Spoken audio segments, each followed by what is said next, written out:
আজকে সকালবেলা পাপানকে খাবারটা দিতে একটু দেরি হয়ে গিয়েছিল, সেই কারণে ভাবলাম আজকে ফলটা ওকে স্নান করানোর পর খেতে দেবো। আজ নিয়েছি ওই মৌসুম্বি আর একটা শশা।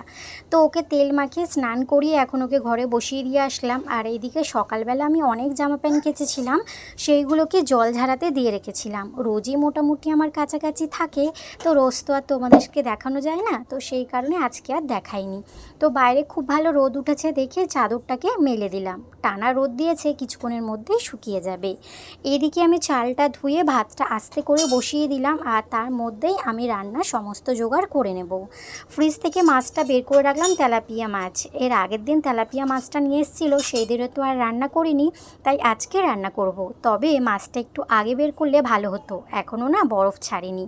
আর আজকে রান্না করব ঝিঙে আলু দিয়ে পাতলা করে মাছের ঝোল। একটু বড়ি হলে ভালো হতো, তবে ঘরে বড়িটা ছিল না। বড়িটা রাখা ছিল, তবে অনেক দিন থাকার কারণে না বড়িটা নষ্ট হয়ে গিয়েছিল, তাই আমি সেটাকে ফেলে দিয়েছি।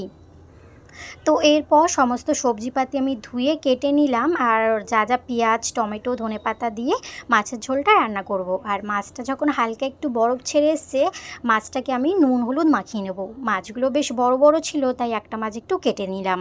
আর এদিকে দেখো সব জোগাড় আমার হয়ে গিয়েছে।